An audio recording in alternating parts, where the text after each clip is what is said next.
Hi, good evening. Welcome to the Exploratorium. On behalf of Public Programs, I would like to say thank you so much for coming to After Dark. My name is Herbie, and I'm really excited for this next presentation. Before we get started, though, I want to do an acknowledgement of where we are. So we are in Ohlone territory. The Ohlone people have been, are still, and continue to be in the future the custodians of this land. They protect and look after this land, and I thank them for that. And tonight we're talking about culture expressed through food. Tonight's theme is You Are What You Eat. And our presenters here in this space are some folks from the Ohlone Cafe, Louis and Vincent. We are very honored to be having them here this evening to talk about the story of the past, present, and future of Ohlone culture and Ohlone food. So without any further ado, please put your hands together for them tonight.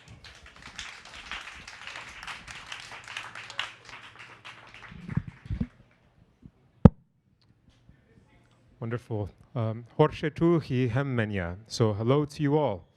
Kanakraka Vincent Medina, Nayakanamu ekmaknanaraka Louis Trevino. My name is Vincent Medina, and I'm joined here by my partner, Louis Trevino. Aye makina Ohlone taraima.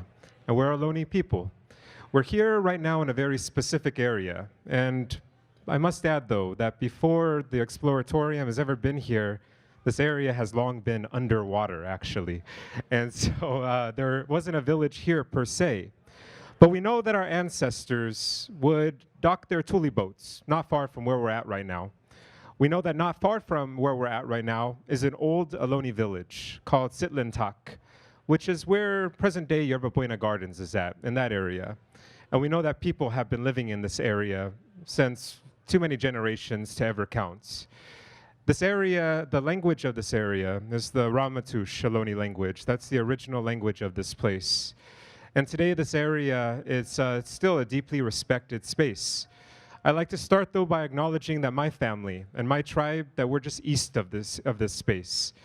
My family comes from the East Bay. That's where our home is, where every generation of our family has always lived.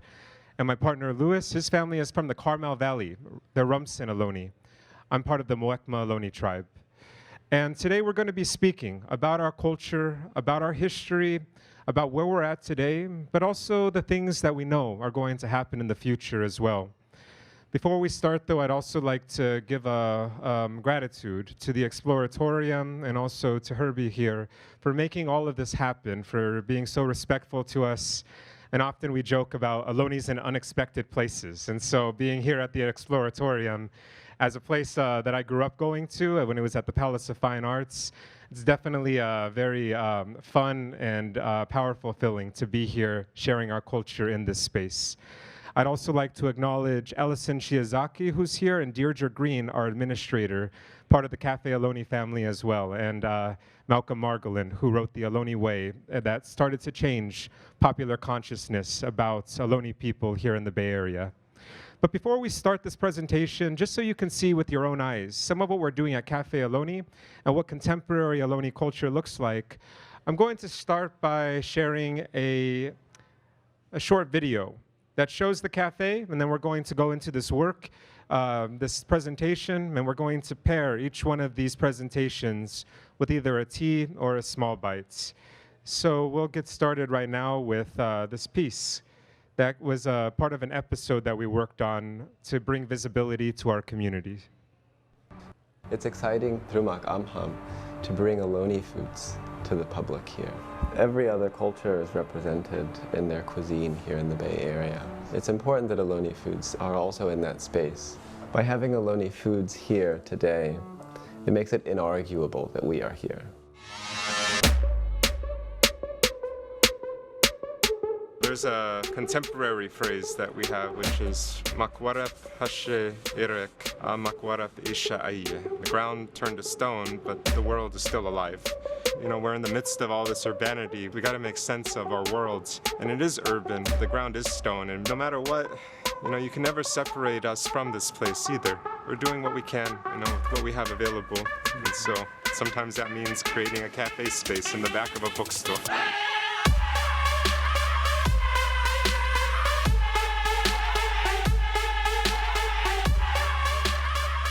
just so everybody knows what our menu is today. To start off, we have a rosehip tea and an elderberry tea, a native green salad, and a dressing of walnut oil and blackberry juice. We have soft-boiled quail eggs, acorn soup, one of them with wildflower honey, one of them is left unsweetened, acorn flour brownies. We have venison that's currently being smoked with bay laurel and bay salt from San Francisco Bay shoreline. So akoit, welcome. Ne samakama. Now let's eat.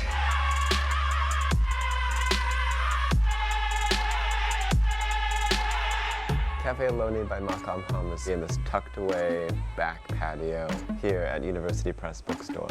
We're across the street from UC Berkeley, surrounded by all of this activity.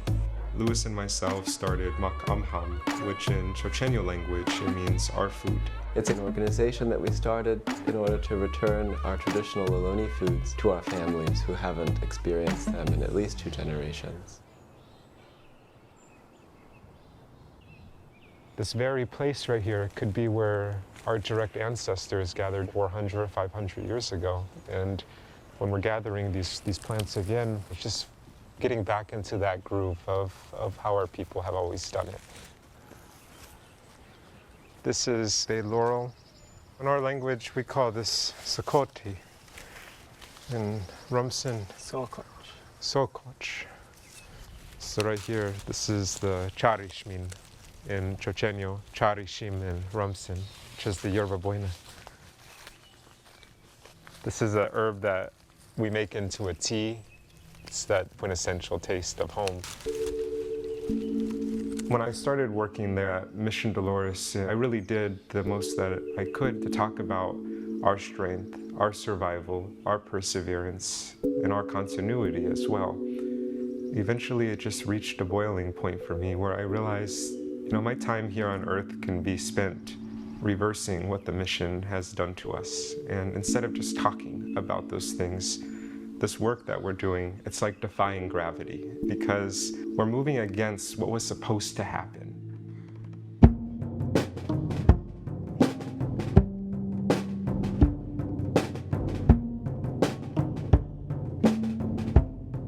We live in this society right now that's always getting things in an instant, getting food in an instant, whatever we need. And in this fast food, world that we're living in, slow foods is trying to buck that trend, and that means eating seasonally.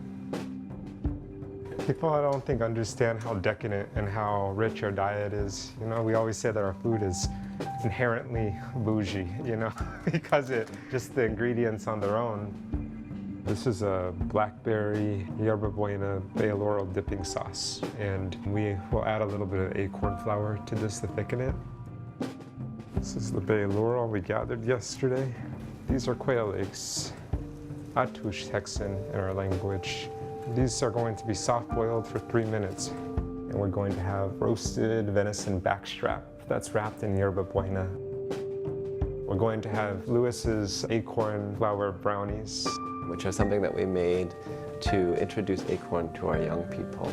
We adapted a brownie recipe to include acorn flour and to use coconut oil rather than butter. For me, I think that our contemporary foods that we're making are foods that our people would recognize because they're rooted in everything that's traditional. We don't cook with anything that wasn't here in those pre-contact days. There is always room for creativity, but we also know that there's rules that we have to follow too. With those rules, that means that we have to be steadfast and making sure that we don't change things too much, because otherwise that changes the nature of what our food is.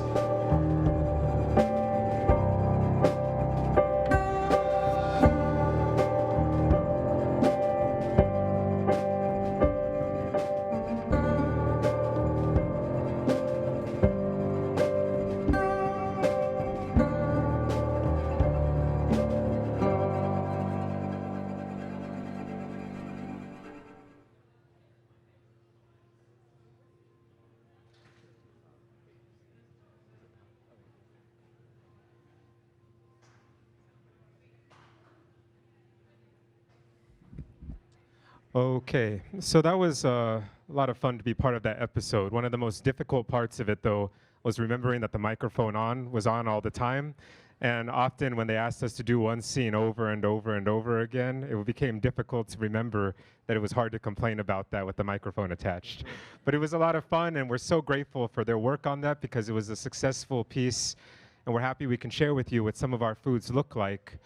And today we're going to be speaking in 4 different segments about Ohlone culture, both of the past and the old days, before contact, and what we mean before contact, before other people started to come, before things began to change, before we see the contemporary Bay Area that we see today, the traditional world. We're going to also talk about some of the difficulties that our people experience. That will be the second part of this presentation. And also the ways, more importantly, that our people survive those difficulties, and including the genocide that was waged against our people. We'll then talk in the third segment about the revival that's happening right now and the reawakening of our culture to see the things that we know our ancestors have always cherished come back home to us a second time. And then finally, for the fourth part, we're going to talk about what we know is certain in the future for our community with this work that's being done to instill a shining future for Ohlone people. But I'd like to start off with just a few facts.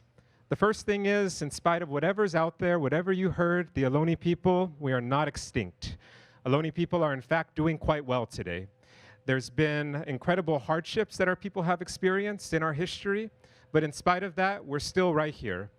And our family, for my family in the East Bay, has never left that place. Every generation of our family, from those ancient times to today, has been born right there, and that's including myself. For Lewis's family in Carmel, those deep cultural ties were never lost either. And we want to start by showing a face of somebody who's a hero to me. This is my great-grandmother, Mary Archuleta. My great-grandmother, she was born on the old Pleasanton Rancheria, which was a sovereign piece of Indian land in the East Bay. And my great-grandmother, she worked her entire life to keep our culture strong. She spoke our language. She gathered these foods that we serve at Cafe Ohlone and with our families.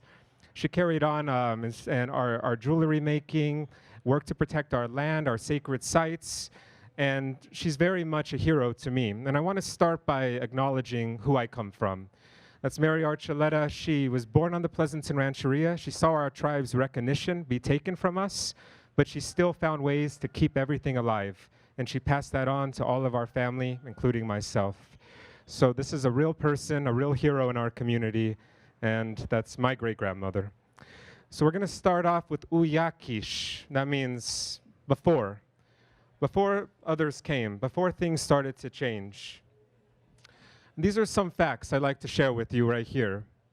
So since beginning times, and we believe this quite literally, our elders, they tell us that we were created in the East Bay, on the peaks of Tushtak, the place that many people call Mount Diablo.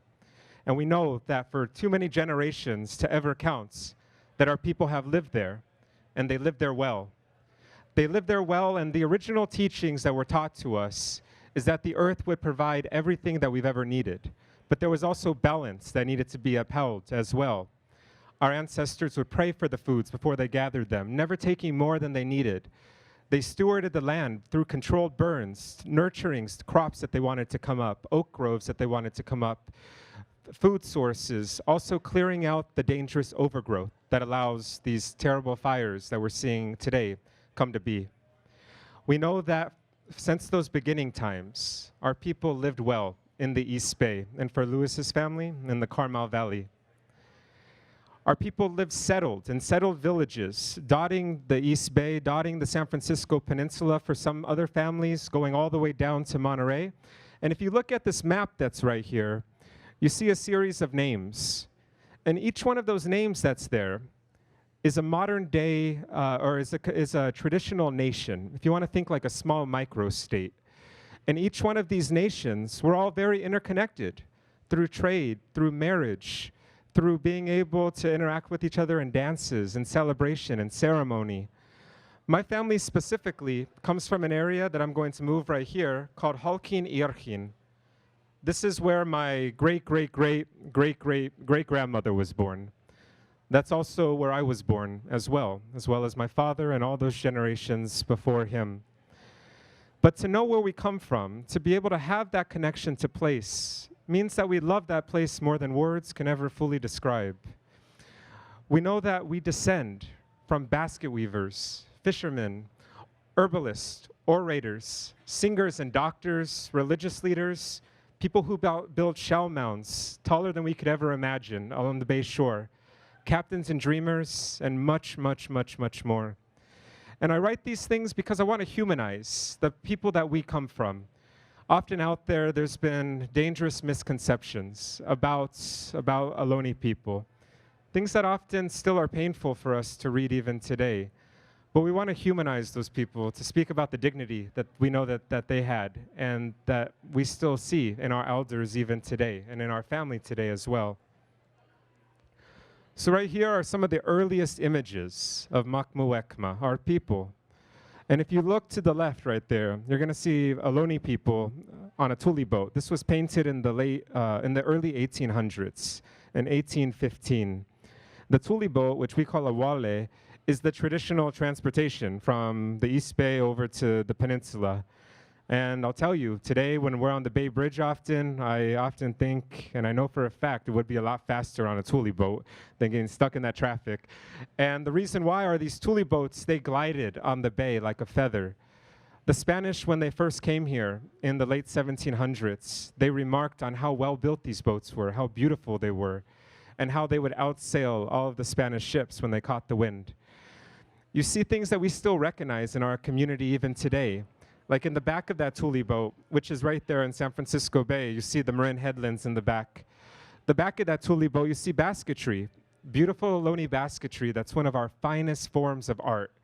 These baskets that took years to make were all plant-based and from feathers and from olive oil shell and clamshell beads, added till they made these beautiful baskets that are some of the finest works of art that we know our people created. You see right there, people taking care of an elder in the center.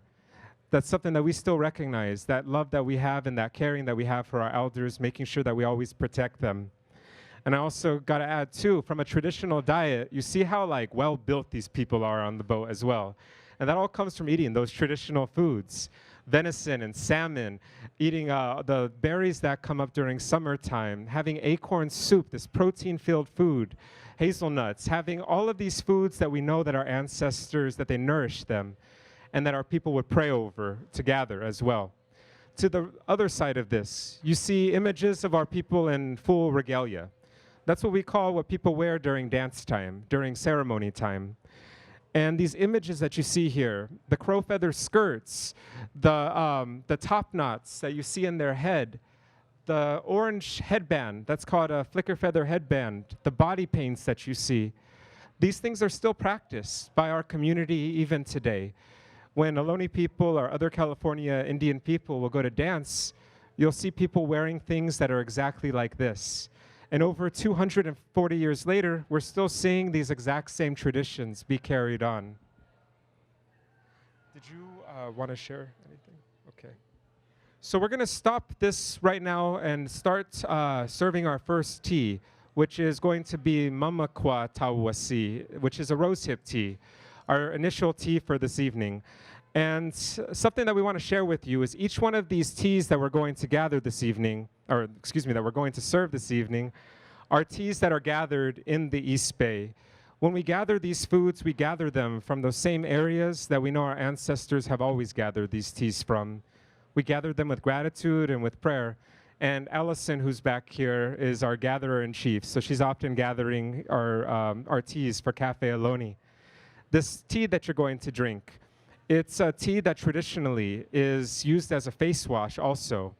And again, just to share with you some of the humanity of our people, Ohlone people have always cared about looking good. And this rosehip tea that's here, it's a face wash which builds collagen. So traditionally, Ohlone people would make a concentrated face wash with rosehip and wash their faces with this, looking good and looking fresh. And so after you drink this tea, hopefully you feel more beautiful also. This tea, it's something that's delicious, and it's something that we enjoy at home, and we celebrate often. We serve at Cafe Ohlone as well. The next tea that we're going to have is going to be, is it a next tea, or is that? It's a tea. The Artemisia tea is going to be the next tea, which is followed by hazelnut flour brownies, which is a contemporary Ohlone dish with salt that we gather from San Francisco Bay, as well as crushed walnuts. And they're gluten-free, but they're not vegan for those who are. There's a little bit of duck egg that's in there as well. And our final tea will be a black sage tea, excuse me. We got a lot of teas tonight. A black sage tea that was gathered in the East Bay Hills. So as you're drinking this tea, we'd open this up for any Q&A before we move into our next segment.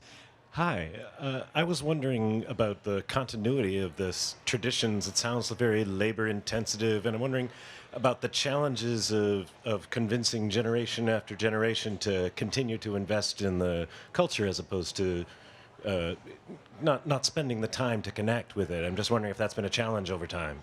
Definitely. Thank you for asking. So we're very proud that we have a community of people, because our tribe today and the extended Ohlone community is like this, where there's a series of lineages that make up the contemporary Ohlone community. And those lineages come from a core group of survivors, so people who survived the worst parts of colonization. And these lineages, the people who came out of these difficulties, came out incredibly proud of our culture. And that pride has been carried on to all of those different lineages. And so with our grandparents, we only have to, as long as we listen to our grandparents and our great-grandparents, they're always willing to share as much as they know about those stories with us. And unless you're just not a good person, you're always going to respect your grandparents, right? And want to make them happy and proud and all of those things. And so with us, it becomes very personal because we see those people who care about these things. And because we want to make them happy, we want to carry on in those footsteps. It's not a problem to get people engaged. It's just about finding ways to connect people so that they have the best ways to be able to carry our culture on forward. Yeah, thank you for asking that, though. But one thing that we do, though, that helps this stay relevant as well is not shying away from change, knowing that change is also happening all around us. And we're also products of the contemporary Bay Area as well. And so with that, we embrace technology. There's no problem having our language lessons over FaceTime, or being able to create hashtags in Chochenyo, or in orthography where we text each other in our language. That's all part of our living identity. So it's also just embracing change as it comes along and knowing that we'll be part of that story as well. Well, thank you all for sticking around. So the next stage of this that we're going to talk about is Makmu Ekma Yawatin, which means our people keep going. And this segment is specifically talking about invasion and survival. And for those who also want to leave or who want to come back later, don't feel pressured. We're happy that you're here, but we don't want you to feel like you have to stay here or we're going to give you mean looks if you walk out or anything like that, okay? Not the case.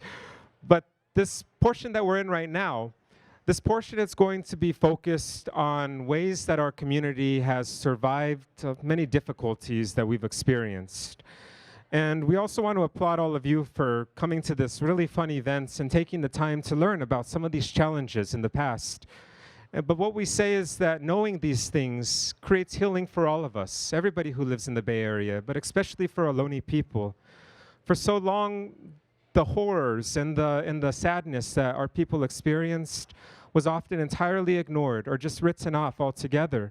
And if you can imagine how difficult that would be to not be able to have anybody understand how difficult those things were and to not often seem like they even care about how difficult those things were, those things weigh very heavy on us.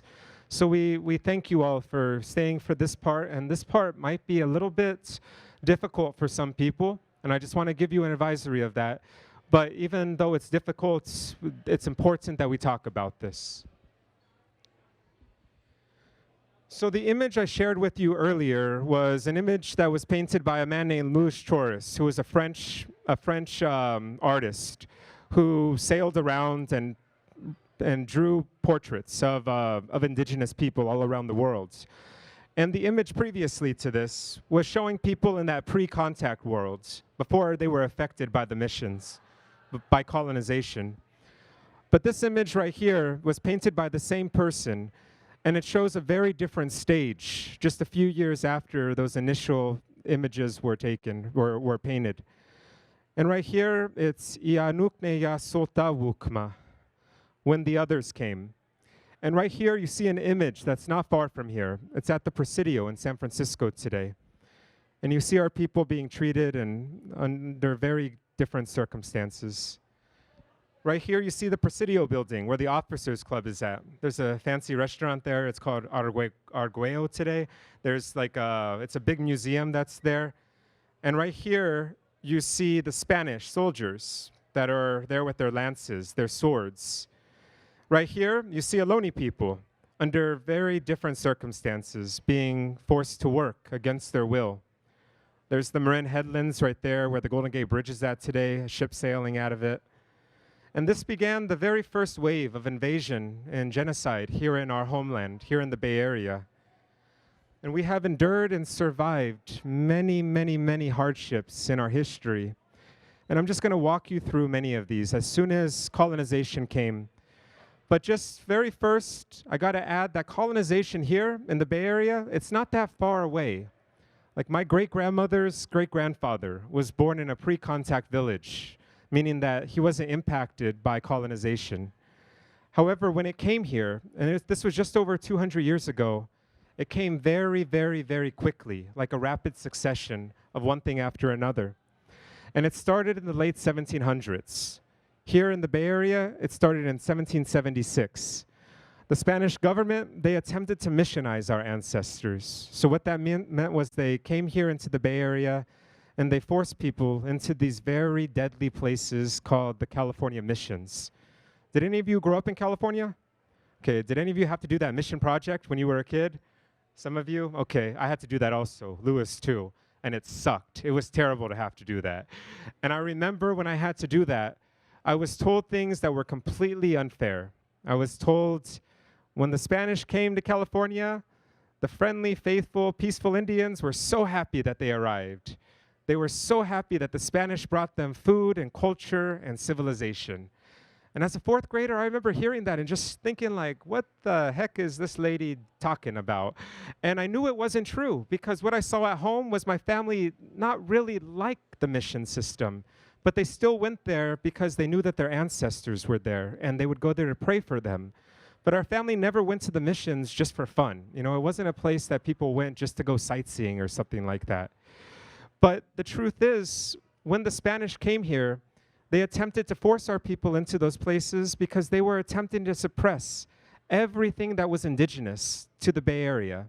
So in the missions, and there's one here in San Francisco, some of you might know of Mission Dolores.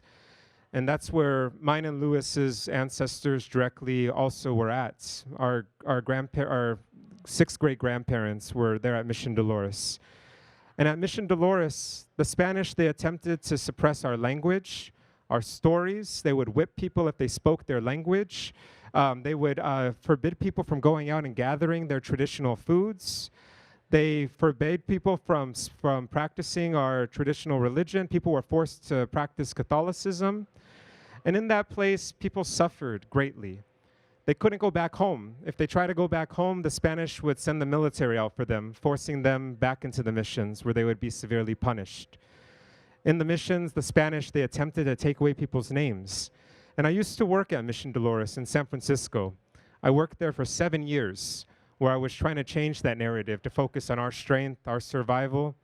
And I would often tell the kids who would come, the fourth graders, I would say, imagine one day, you know, you're just sitting at home, minding your own business, and people come in your house, and they say, this is mine now. Can't speak your language anymore, can't eat your food, can't practice your religion, can't do any of those things.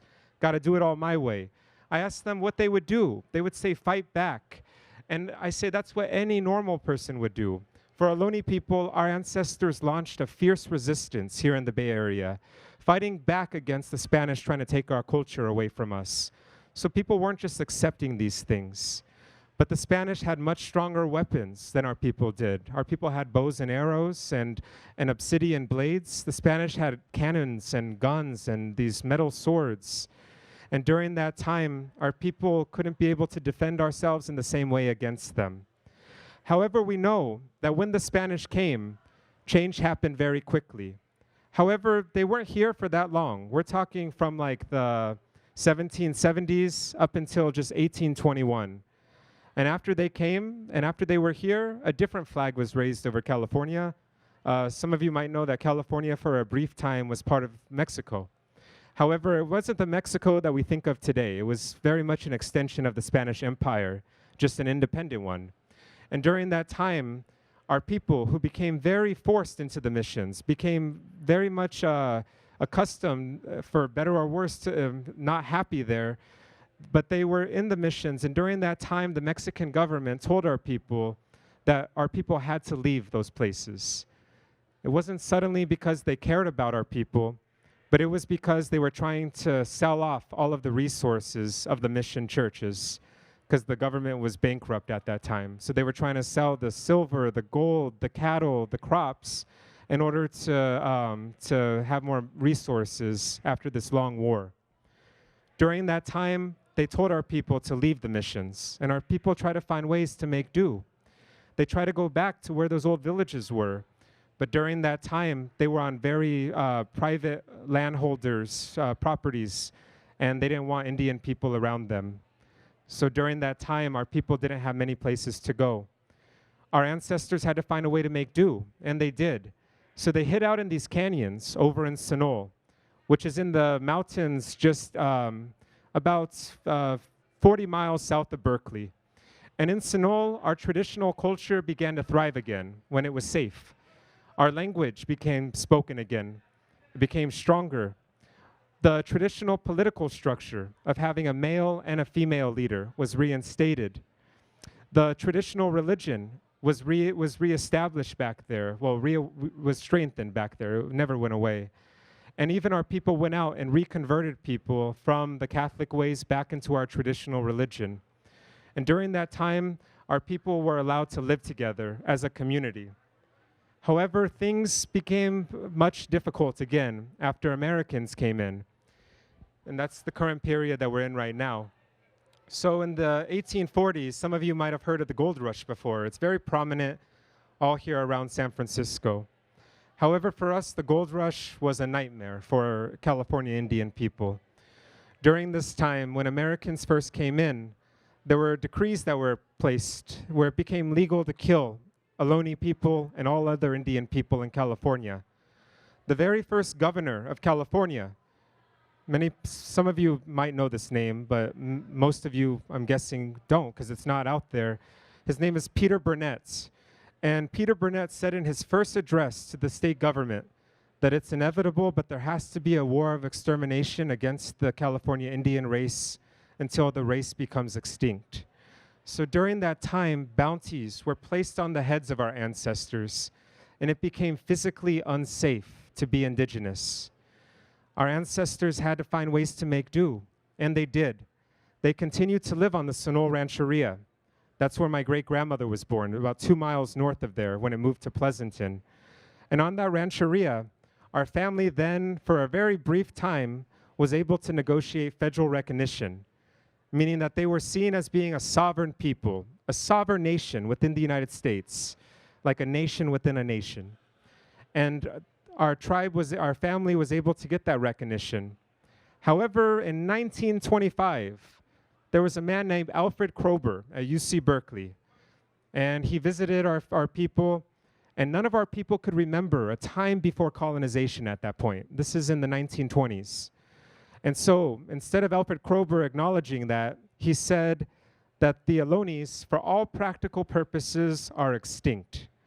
And after that happened, 2 years after, an Indian agent from the Bureau of Indian Affairs took our tribe off the list of recognized tribes without ever visiting the conditions our people were living under, without ever stopping to see the poverty and the difficulties that people were experiencing. And during that time, there was huge anti-Indian bias all around the Bay Area. During that time when our people were forced to leave that land base, our people had to find ways to make do. But during that time, people wouldn't rent to Indian people. They wouldn't hire Indian people to work for them. They didn't want to be around Indian people at all. People had to find every way that they could just to survive, and our family did. The ways that our family did this was they kept their families close. They never let those other things that people said to them seep in too much. They kept their head up high and they worked as hard as they could to provide for their families, for their children, for their cousins, for their aunties, their brothers, making sure that they looked after one another. That's what our elders tell us today. They worked hard. My great-grandmother and Louis's great-grandparents worked in orchards, working on, my great-grandmother worked gathering prunes. That was one of the only jobs available back then to our people. But they came out of that. They came out of that and they never lost their dignity.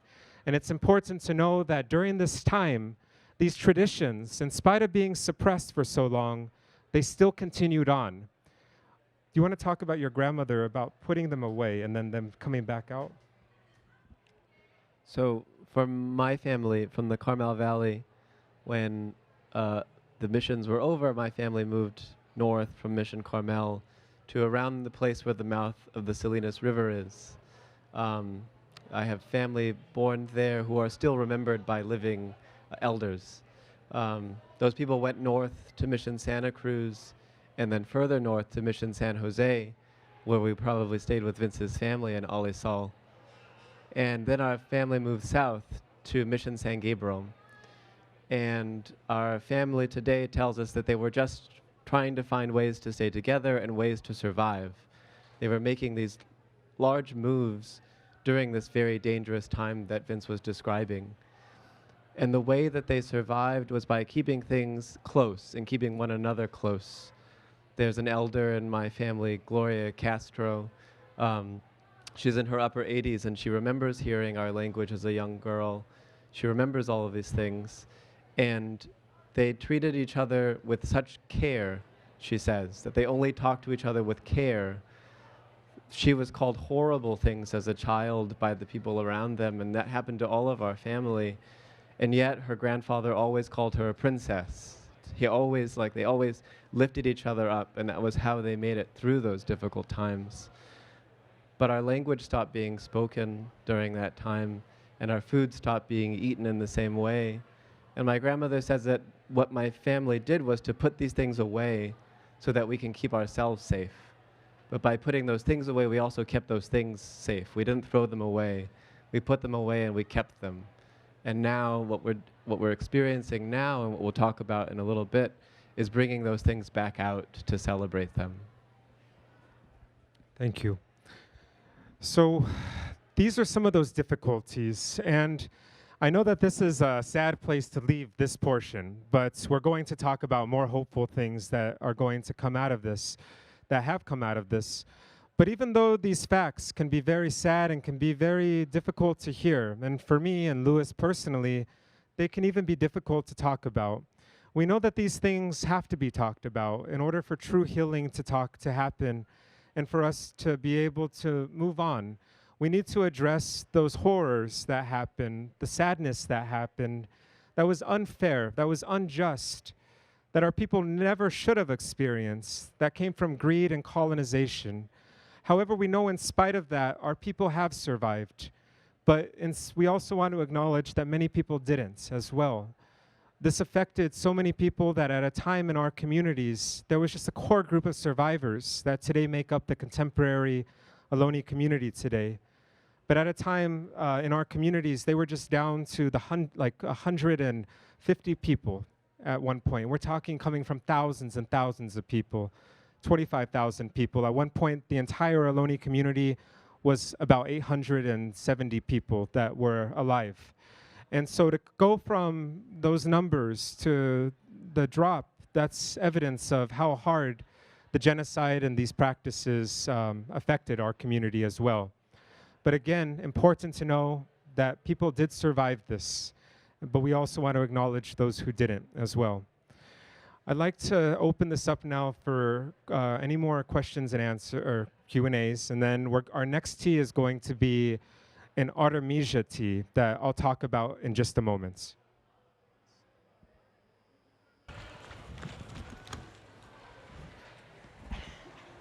Thank you so much for what you're sharing. And I wondered, for all of those people who aren't here this evening, the video that we saw earlier,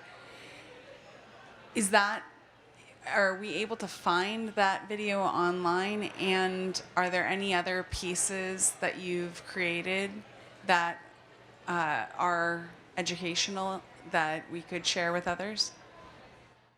Absolutely. Thank you for asking that. And one of the really wonderful things about this work right now at Cafe Ohlone and the contemporary revival that we're seeing happening is that we're able to have our voices amplified right now in a way that hasn't happened in generations, if ever, since colonization.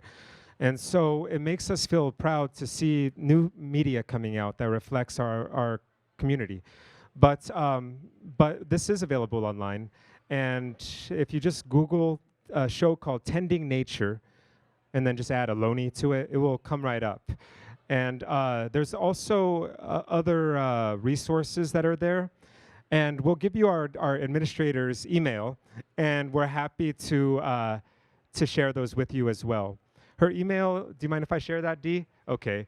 Well, I already said it, huh? Her email is DEE at makamham, MAKAMHAM.com. And if you just send her an email, we can get you some resources your way as well. Does that answer your question? Before I take any more, I just quickly want to talk about this tea. This next tea is an Artemisia tea. And if you see little bits of sediment in there, that's just from the natural tea drying. Don't worry, it's not dirt or anything like that. But this tea, it's an especially important tea to me. My great-grandmother, who I mentioned earlier, this is a tea that she would gather when she was younger. And when I drink this tea, I always think of her. All of these teas that we drink and the foods that we eat and we serve at Cafe Ohlone, they're so rich in story. And during a time in our history, it was very difficult for our family to go up and gather those same foods that they wanted. And it wasn't because they stopped caring about them, but it was because of that violence that existed all around our people. But my great-grandmother, she often would find places to gather these foods. And I think about how courageous she was for going up and gathering even in those difficult times. So this tea right here, it reminds me of her quite a lot, and I want to share that. So if there's any more questions, I'm happy to. I had a question. I was raised in Canada, where there's another history of similar genocides and problems, but we were sort of taught to use the term First Nations and celebrate like cultural diversity and cultural mosaic. And I'm wondering about how to use terminology in a modern way in indigenous people, Native Americans, or you were using the word Indian. I'm trying to figure out how to use terminology in a way that's respectful and celebrates culture instead of denigrating. Thank you. We appreciate you asking that, because it's terms addressing indigenous communities, Indian communities, however they're addressed, they're always changing all the time. And one thing that's always been consistent for us is we've always used our tribal identity as something that's been our preference. So before anything else, I always just like to be known as Vince the Ohlone guy, you know, not Vince the Indian or something like that, you know, but Indian has been something that has been an adopted term in our community for generations and generations. And so many people in our community today still use Indian with a lot of pride, in spite of what's been imposed on it, often with very racist notions and this whole thing with Columbus coming here and that whole narrative. But often what happens is Native American, Aboriginal, Indigenous, they're all used interchangeably. And it just depends on people's preference. So I'm also not up here speaking for what other people's preferences either. So we just always ask that you ask people, what do you like to be identified as? In our community, as Ohlone people, most people identify themselves as Indian people. Do you want to add anything to that? Yeah. So that's how our grandparents also identify themselves as well. Hi. What is the religion of Ohlone people, and do you practice it now? Yes, thank you for asking. So our religion of Ohlone people. So our traditional religion, it's centered on the roundhouse, which is a partially subterranean dance hall in a big circle with one entrance in, one entrance out. And it's open, so there's a fire in the center, and smoke goes out the center. It's slightly conical, so it goes at a very, it's very, how would you describe it? Yeah, conical. Okay, I'm trying to think of how else, but just conical. And it fits huge amounts of people in there. 200, 300, 400 people can fit inside of a roundhouse. And those are our traditional dance halls. And traditionally for Ohlone people, it's about we believe like there's an old religion that's there called kuksu, which is centered on being able to pray to certain spirits that are out there, but also believing that there's a creator God, a grandfather, a great being that's there as well. And when we pray, we're praying to these beings. And when we pray, it means that there's prayer that's given to them, but also believing everything around us as well has life, and giving prayer to those things as well, because they're all interconnected. Like there's not the separation of being going into the roundhouse and then all of a sudden that's your religious obligations for the week or the month or the year or anything like that. But every single process of Ohlone traditional life is spiritual. So an example of this is when we're gathering our foods. Prayer goes into that because we're gathering from the land that we believe birthed us. When we're preparing for these foods, we can't think, or we're not supposed to think or say anything bad as we're cooking these foods, because we believe that spirit also can go into those foods. When we're serving those foods, we always make a plate for our ancestors because we want them to be well fed. We want them to eat. And we always make sure that we give gratitude to our Creator and also to the spirits for the food that's going to eat. There's a process to all these things, and they're all interconnected. But we believe that in the roundhouse, that those prayers that are individual prayers become amplified and much stronger when they're together. And that's why it's a communal thing as well. But that traditional religion, it's still strong. And both Louis and myself practice roundhouse religion. That's something that we're very proud of. And we believe that we're very blessed as well, and that these blessings continue to live, that this traditional religion, it's still alive as well, and we're grateful for that, very grateful. Okay, I think we're just about to get started on our next session. For those who are just joining us right now for the first time, I am Vincent Medina, and this is my partner, Louis Trevino, and we're the founders of Cafe Ohlone and amham. And we're sharing different experiences of Ohlone culture from the traditional days before colonization. We just shared some of the struggles that our people experienced when colonization came, including the genocide that was waged against our community. But right now, we're going to talk about the revival that's occurring right now for Ohlone people. What we're seeing happen right now, in spite of the odds that our people experience, to be able to see our traditional ways come back home again, to see ways that we know our great-grandparents and our ancestors have always loved, be able to be strengthened. And I'd like to start off by saying that many of the things that we're able to continue on don't have to necessarily be revived. As I shared previously, and for those who weren't here earlier, there's no generation of our people that have ever left the East Bay. So our people have always consistently lived in that place that our people have lived since creation times. There's been this continuity in our identity, in our food traditions, and knowing the places and the people that we come from. However, when colonization came, it quickly worked to suppress every aspect of our traditional culture. As I was sharing earlier, our food, our languages, our stories, our songs, our dances, our religion, even our traditional names were taken from our people. But in spite of this, our people found ways to keep these things alive. And these are some facts I'd like to share with you right here. Our people have never left home. The vast majority of our tribal members in the Muwekma Ohlone tribe live right in the East Bay, where our family has always lived since our creation times. We keep our family strong, and we keep what was passed down to us close to our hearts. So not everything needs to be revived, but we're able to keep things going from our grandparents' memories as well. For those things that were affected by colonization, we work to revive them so that we have them back again in our lives, and that generations of Ohlone people in the future can grow up with these things just as they were intended to, once again. And again, we continue to fight for our federal reaffirmation, being recognized as a sovereign people by the United States government, which we once were. And we continue to care for and tend to the land that we come from. So that has never been lost, and those responsibilities to be good to the land that birthed us have never been lost either. But on this image right here, right to the left, you're going to see some handwritten notes. And this is an example of the handwritten notes that were left for us that were recorded in the 1920s and the 1930s by people in our community. They left these notes for us because they knew that one day things would get better.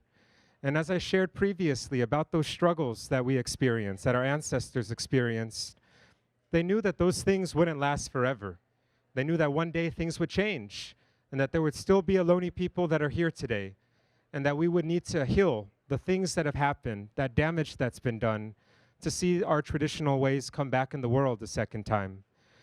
And our ancestors, they left us thousands and thousands and thousands of pages of ethnographic notes that look just like this, handwritten notes. And they teach us how to revive our language, which we've done successfully. And now generations of Ohlone people are growing up with our language again, just like how it was intended.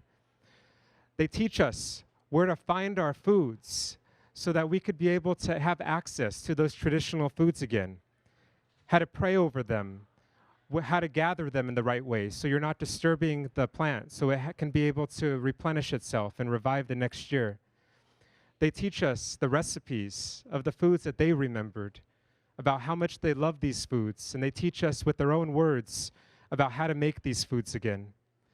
At Cafe Ohlone today, we're serving many of these exact foods that are left for us in these old archives. And we know that they were left for us for a reason. During this time in our history, it was unsafe for our community to sit down with people from outside of our community because of the violence that people were experiencing. But they found the courage to sit down and record with people from Washington, D.C., might I add, record thousands and thousands of pages, having the foresight to know that things would be better one day for Ohlone people. And today, things are better, and we do need to revive certain things. And because of that, we turn to these notes regularly. And I'll give you an example of this. When I was a child, I didn't grow up speaking my language or knowing much about many of these foods. And it wasn't because my family didn't care about our language or these foods, but it was because of how hard they were hit by colonization. The fact that our people could often be physically whipped or punished just for speaking our language during those times. However, when I asked my grandma, I asked her about our language, she said that I should go and learn about it because she knew that there were archives that existed. But there wasn't much beyond a few words that our family could share with us when I was a kid, and I know when Lewis was a child also. But we turn to these archives right here. In these archives, our ancestors directly teach us how to revive these traditions. They teach us how to have our sentences come back again, how to have the sentence structure, how to be able to revive words, how to be able to borrow from neighboring languages if we're lacking a word. They teach us the foods that our people ate, and word by word how to make them. And would you like to share a little bit about Isabel Meadows and acorn bread? So Isabel Meadows was born in the Carmel Valley in our homeland. And in the 1930s, she moved to Washington, D.C. to live across the street from the Smithsonian Institute to be recorded in the same way. She spent the last 5 years of her life until she passed there doing that. From the moment she woke up until the evening time, she was recorded. A man named Harrington wrote down everything that she had to say, and she left some 80,000 pages of notes for us to look through. And in those notes, she talks about every memory that she can recall, including about food. And those food notes are some of the notes where she sort of like brightens up in the notes. She's talking about specific women that she remembered in the 1850s and 1860s, the ways in which they prepared those foods, who added a little too much salt, who did it right, whose was better than whose. And she loved those people. And those people had passed away mostly in the 1880s. But she was remembering them in the 1930s. And she remembered our acorn bread, our pulum. It's a creation time food for us. And she remembered who made it right and who made it delicious. And she talks about it in great length, about how she saw it being made. And at the end of that note, she talks about how much she wishes she could have it again there. And she actually wishes that Harrington could try it too, because it was so delicious. But we know that she didn't have access to those acorns, and she didn't have those people around to make it for her anymore. And so when you spend just hundreds of hours with these notes, reading what these people have to say, all of their life experiences. You care about them very much. They're our family.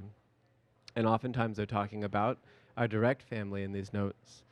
A lot of times they're telling us a lot about ourselves. And you start to develop a real care for what they care about.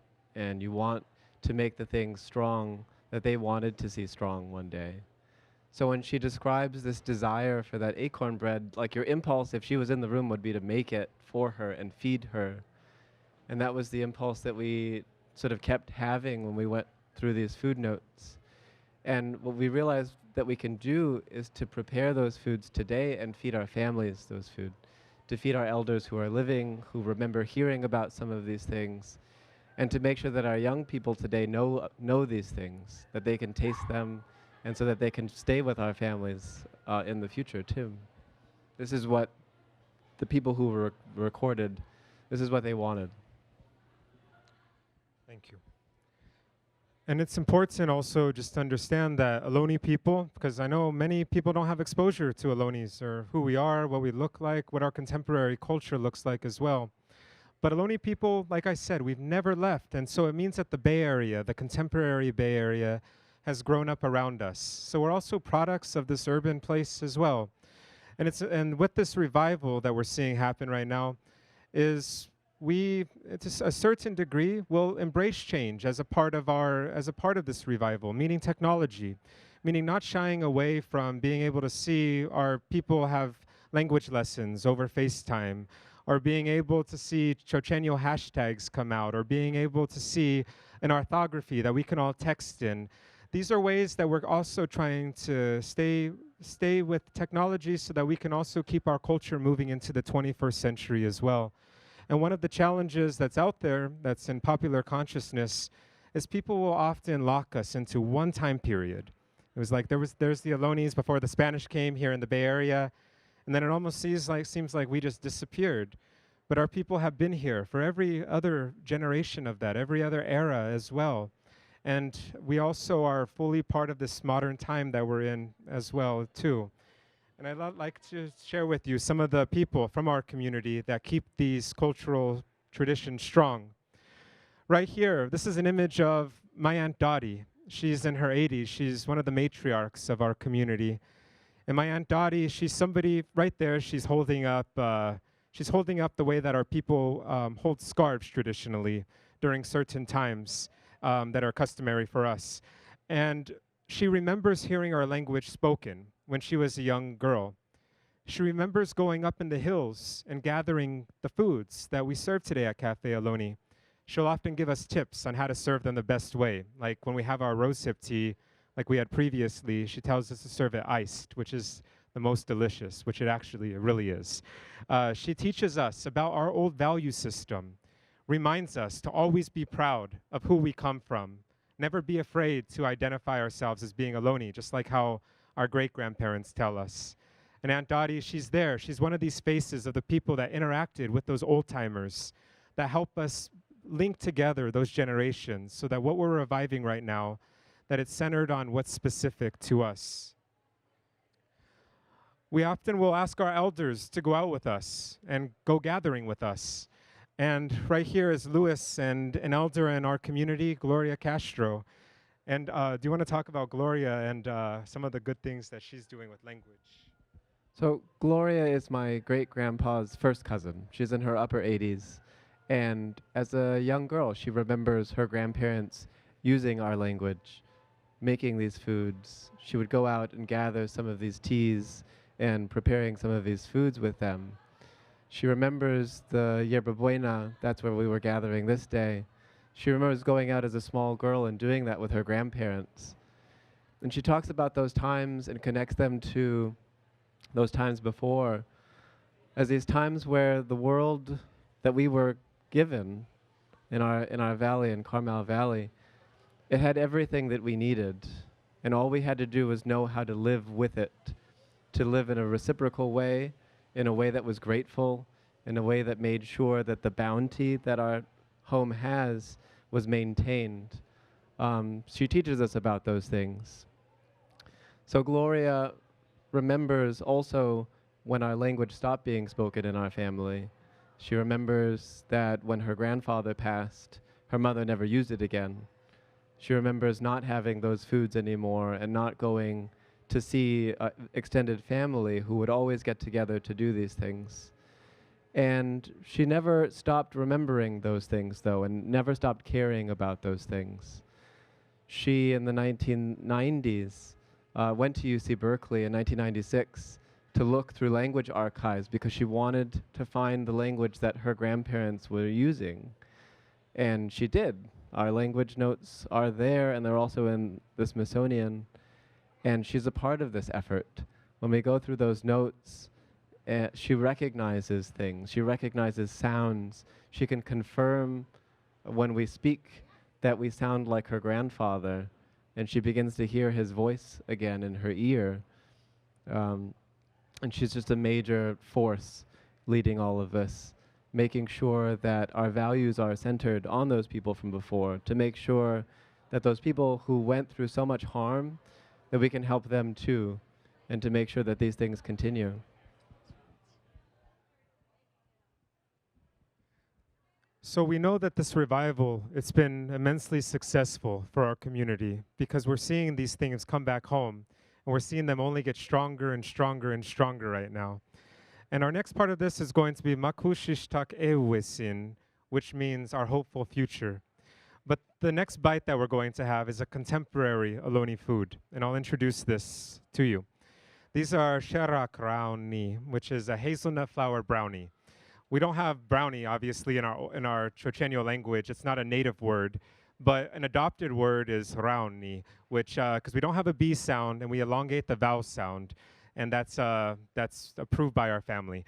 And so this contemporary dish, it has all of the food values that we have as a part of this. So we traditionally in our diet, we don't have any white sugars, refined sugars. We don't have any gluten. We don't have any dairy. That's not part of our traditional diet. So we leave those things out. We know that those things were imposed on our community also as a weapon. And so by leaving out things like gluten, by leaving out white sugars, by leaving out alcohol, by leaving out things that are harmful to our bodies, we believe that our communities, that they can be their most optimal to fight against injustice everywhere else we see it. And so this work, it's to decolonize our diet.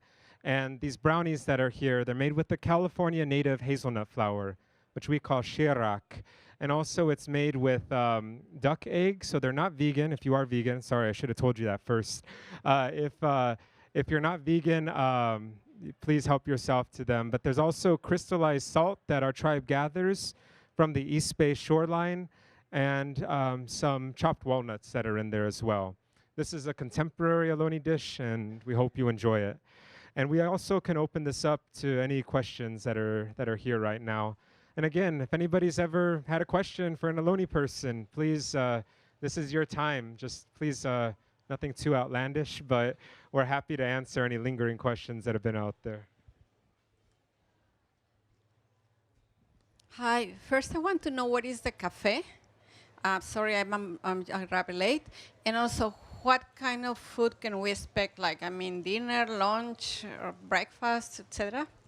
Thank you. So our cafe, Cafe Ohlone, it's in Berkeley, and it's right across the street from UC Berkeley. It's on 2430 Bancroft Way, so directly across the street from Sathergate, from the Student Union and all of that. And our menu, we have several different meals at Cafe Ohlone. So all the meals, they're centered on traditional Ohlone cuisine. So everything is based on traditional to our people, foods that we know our ancestors recognize. Also, we embrace a few modern day touches here and there, like using chocolate in our brownies, or sometimes having coffee during our brunches, something that's not traditional. But most of the food that we have there, it's food that we know our ancestors recognize. Every Thursday from 1 to 3, we have a seasonal lunch tasting called the Thursday Tasting, which are many of the foods that we gather at the start of that week up in the East Bay Hills. And also we will have many different native teas as well. So the menu is always rotating just based on what's seasonal and what's available. But on any given day, you might get like venison meatballs with a blackberry sauce and a native green salad. You might get hazelnut flour muffins that are cooked with locally gathered mushrooms, walnut oil, native watercress, chia porridge, or fiddleheads, which are available right now.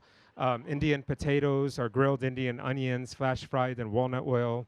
Sometimes smoked meats when they're available, like venison or salmon.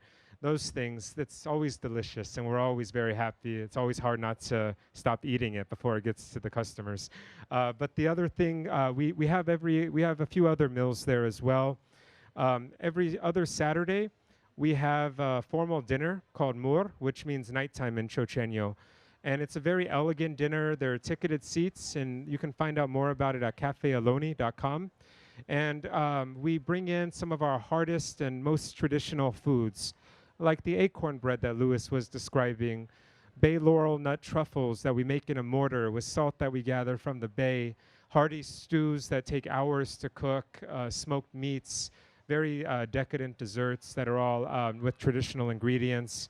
And we have speakers that come in to talk about a range of different issues that are affecting our community today.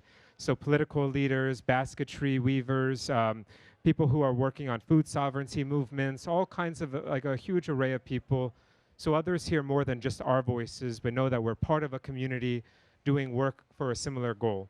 And then we have our brunches, Sunwi Sundays, which are so fun. We ask everybody to at least check out the pictures because we have a lot of our contemporary Ohlone foods like acorn flour pancakes and duck bacon, smoked salmon frittatas with duck eggs, bay laurel nut coffee with hazelnut milk. We have a DJ that comes in, and it's just centered on contemporary Ohlone culture as well.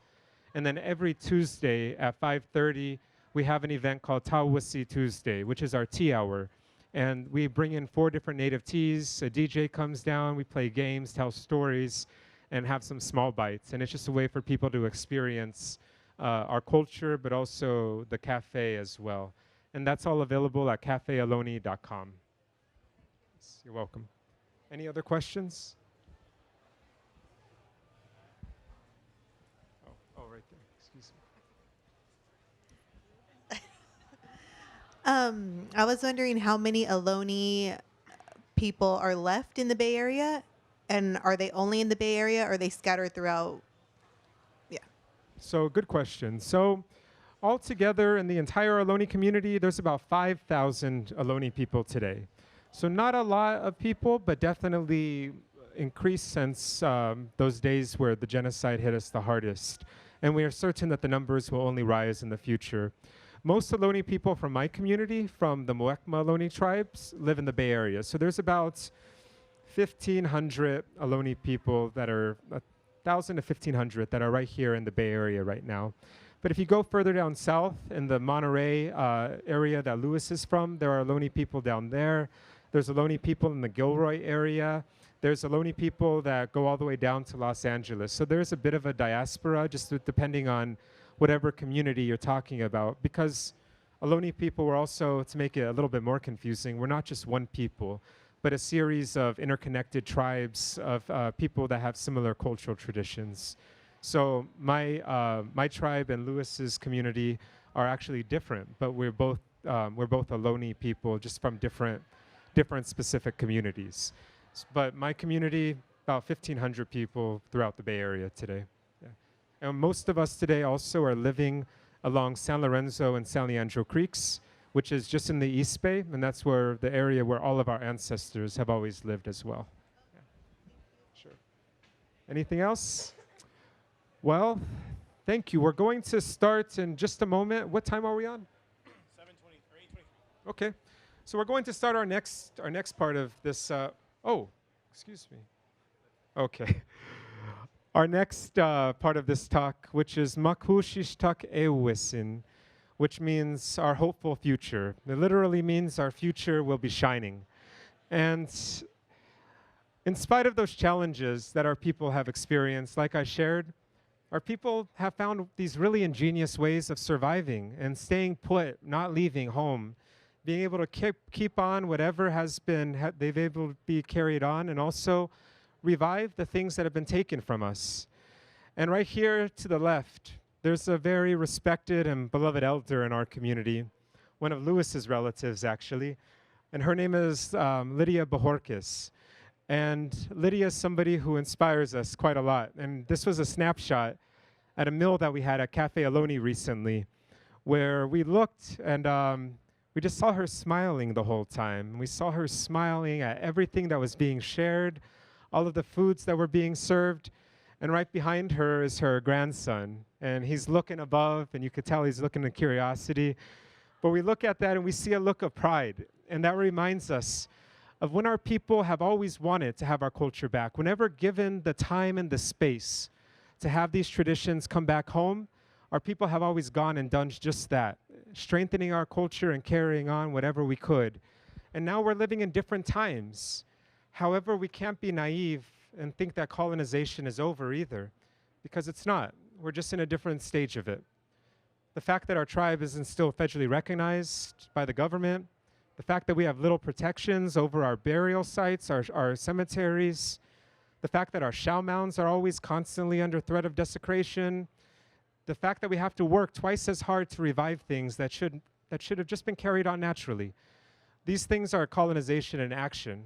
However, we find ourselves compelled to find that courage that we know our grandparents and great-grandparents and our ancestors had to be able to do the right thing and make sure that our culture only gets stronger.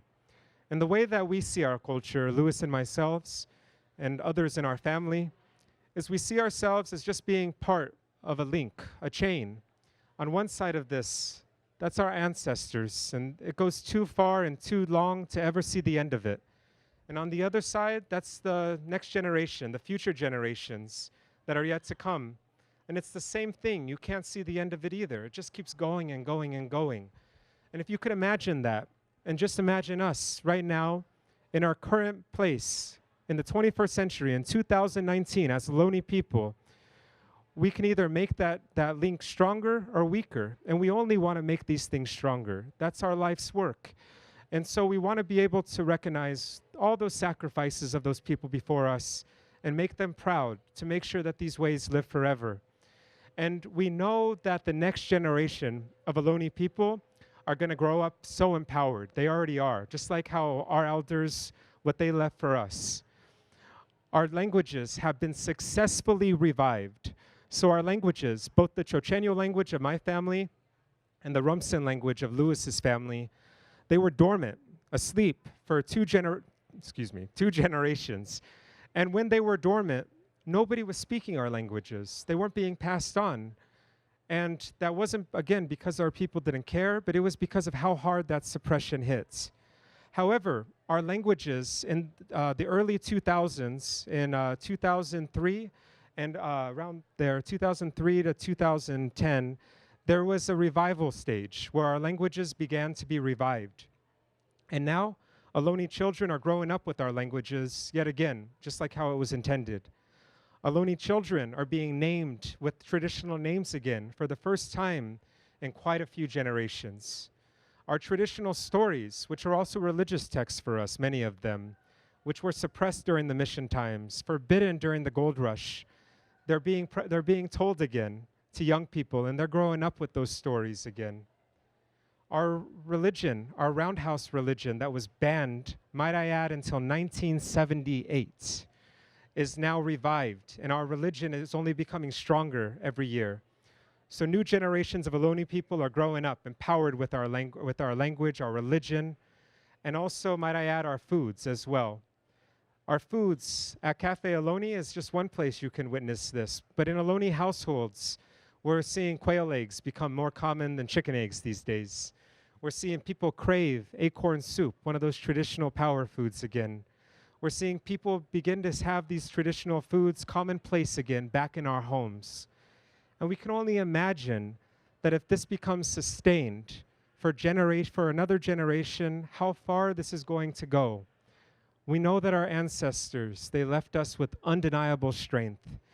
And we want to be able to pass that on to the next generation to make sure that things are easier for them so they don't have to revive these traditions, but that they could just be carried on, just like how they were intended from our creation times as well. I also want to add that our political sovereignty is becoming stronger right now. So more and more Ohlone people are becoming visible around the Bay Area. You drive into Berkeley these days, and on the Welcome to Berkeley signs, you see Ohlone territory on every single sign that's in Berkeley. You see Cafe Ohlone, which we're very proud of because we're part of this work. We are the founders of it, but our tribe and our communities are also leading this work with us as well. And our elders are the ones that we want to give all the credit to, as well as our ancestors, because without them, none of this would be possible. We couldn't be able to continue these things on without them. And also, just a testament to this is our people have never left home. And I want to keep reinforcing this, because defeat doesn't look like what we have. And I'd like to share with you just an example. Some of you were here when I was sharing that I worked at Mission Dolores in San Francisco before we started this restaurant and this organization to keep our food tradition strong. And at Mission Dolores one day, one of the students who was there, a fourth grader, he asked me, he was very naive on California history, and he said, "So who won, the Ohlone or the Spanish?" And I said, "Well, I speak my language every day. I was born right where all my ancestors have always lived. I love acorn soup, had some this morning." I said, "My family has never lost our identity." I said, "If you look at it through this perspective, I think we won. Because if we didn't, we wouldn't be able to practice these things, know these things, have these connections, be able to speak here about our strength if we were defeated." We never lost our dignity. We never lost our pride in these things or the value of these things. We've just always needed time to be able to have these things come back stronger. And right now we're seeing that happen. And again, all credit goes to those people before us. They're the ones who make this possible. And we ask for all of you that are here as well to know that Ohlone people are here, to know that our communities aren't going to go anywhere, to know that if you ever hear people say Ohlone people are extinct, that is a flat-out lie, to know that our culture is only going to get stronger in the future as well. And we're doing this for those people before us, just like those people, like my great-grandmother, like Lydia, like your great-grandmother, have done for all of us. And I'd like to share with you this image, just which is incredibly sweet because this is my little cousin, Tara, and she's a tribal member, and she's growing up right now, empowered with these things, just as they were intended. Right there, you see her making a traditional clamshell bead, which is our traditional money. And she's making that right there as she's growing up, learning our language, hearing these stories, knowing that all these things are stronger than ever, than they've been in quite a while. This is our friend Alicia Adams right here, another California Indian woman passing on acorn bread to a young Native child, empowering them with our food traditions from a young age. And I want to end with this right here before we get to some questions and answers. I started off with an image of my great-grandmother, but this is her in a later period of her life, and that's me right there. And that was me when I was a child. And I end with this because I want people who are here to know who we come from, that there's an unbroken chain of those people before us who learned from their grandparents, and they learned from their grandparents who are very likely born in a world before colonization. And that's how close this all is to us. These stories and these people, the value of all of this means so much to us, more than words can ever describe. And at Cafe Ohlone, when we're doing this work, we're doing it with prayer and gratitude, and we're doing it with the knowledge and the awareness that we can only do it from those people before us. And we ask you all to stand up for Ohlone people, even if we're not around. If you hear people say Ohlone people are extinct, to call them out on that and say that's not true. To tell them that Cafe Ohlone and Ohlone people all around here are only making sure that these things come back stronger. And to also let people know that Ohlone people have never left these places, have never left the Bay Area, that our people will be in the Bay forever. And so we're grateful for you all for taking this time. I know it's a fun experience here at the Exploratorium. I love this event as well, but for taking the time to come and listen about indigenous culture, about indigenous people. Seeing a room full of people, not just even here for the brownies right now, is decolonization in action. This is change in action. And we also want to applaud all of you for taking the time to sit here and listen to us as well. So thank you all very much. We ask you to come to visit us at Cafe Ohlone. We're in Berkeley. You can visit us at cafeohlone.com. Follow us on Instagram at amham. You can hit us up on the gram. We're grateful for all of you for visiting us and listening to us, and we thank you all. We're going to have our next tea, which is, this actually is the Artemisia tea that's right here. We ask one thing on this tea. If you are trying to have a baby, please don't drink this tea right now. It has a very minor contraceptive effect. Very, very, very minor. But we just want to give you all the heads up on that, some awareness, so that, so just in case anything happens, don't blame us. So thank you all, and if there's any questions, this is the time right now.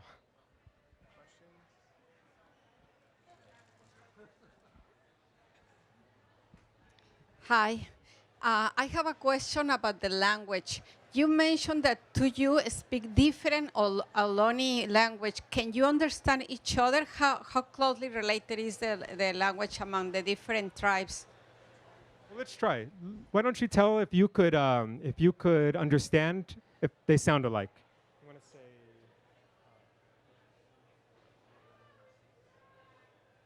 So I'll start in Chochenyo, and so in Chochenyo, which is the East Bay Ohlone language of my family, if I was to say hello, my name is Vincent, I would say Horshe Tuhi Kanakra Kat Vincent Medina.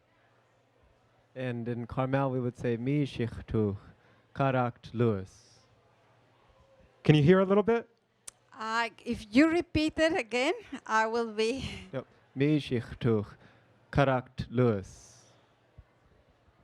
So their karakt is our kanakrakat. So our words are longer. Their words are often shorter. Our words often end in a vowel. Their words often end in a consonant. And so, so there's a different sound that's there. But overall, we can mostly understand each other. Okay. A few times I'm like, what'd you just say? But most of the time, we can understand each other because the languages are similar enough. Thank you. I saw a hand over here. Hi, thank you so much. I was wondering if you, in looking through the archives and learning about the old foods, encountered any that you tried to recreate, to bring back, and ran into obstacles, had difficulties sourcing ingredients, and how you responded to those obstacles. Thanks. Thank you. Yeah, that's a really good question, and thanks for asking, because we do try with many of the foods successfully to bring back those old recipes from archives. And so these archives that we pull from, that were recorded by members of our communities back then, they tell us exactly how to make the foods. They don't give us like measurements, specifics, but they tell us like how to produce the food itself. And we've done this with acorn bread, with bay nut truffles, with some of the greens that we gathered, with mushrooms and the traditional mushroom preparation, like chanterelles that we gather. And we love the way that they taste, because after after we make them, there's like this feeling of communion when you eat the foods, because you get to try those exact same flavors that those people back then tasted and how much they love them as well. But it can be challenging with ingredients because the Bay Area is urban. You know, there's a lot of city around us. And we're from the East Bay, but even in the East Bay, all the flatlands are urban. And the hills are becoming increasingly urbanized as well. And so we have to gather as much as we can, but we also can't gather too much either, because we need to leave enough that's there for the plants to be able to replenish themselves. So an example of this is one of our traditional seasonal foods of right now are Indian potatoes. They're called brodeas. And they're these delicious little potatoes that grow at the very end of a flower that we identify. And traditionally, our people would roast them and have these potatoes as a springtime food. However, today we can only gather like maybe 5 of these little potatoes at one time.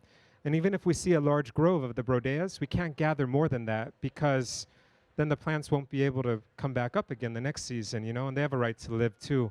So what we started to do is like experimenting, and we were playing around with different potatoes that exist that we see at the farmer's market. And we found one that tastes as similar as it can to those brodea potatoes. So we call them fodea potatoes. and they're made with Russian fingerling banana potatoes, which have these little heirloom potatoes that have a very similar taste to the brodeas. And we roast those in duck fat, a little bit of the base salts, and serve them at the cafe. And it's a way to still keep those food traditions alive, even if it means supplementing it for something that's a little bit different as well. So those are ways that we try to keep those things strong at the cafe, even when we can't gather everything that we want to gather or not have access as well. Thanks for asking. Any other questions? I have a quick question. Sure. So you mentioned the clamshell beads were a sign of, or a signifier of money. So Lewis, is that just like a super baller necklace? It's like bling bling. Yeah, both of us are wearing abalone necklaces. So for us Ohlone people, it's a common thing. You'll see Ohlone people wearing abalone necklaces on a regular basis. In our community, people wear them almost every day. For us, these are like more formal necklaces that we'll wear when we want to look really nice. But mine is made out of stone, soapstone, which is called irek mash, and red abalone. And Lewis's is made from clamshell beads and red abalone as well. And these are our traditional necklaces made by people in our community as well for us. Mission accomplished. You guys look great. Thank you. Anything else? Great. Well, so once again, thank you all for joining us. The Ohlone people are strong. We're not going anywhere. And come and visit us at Cafe Ohlone, please, in the future. Thank you.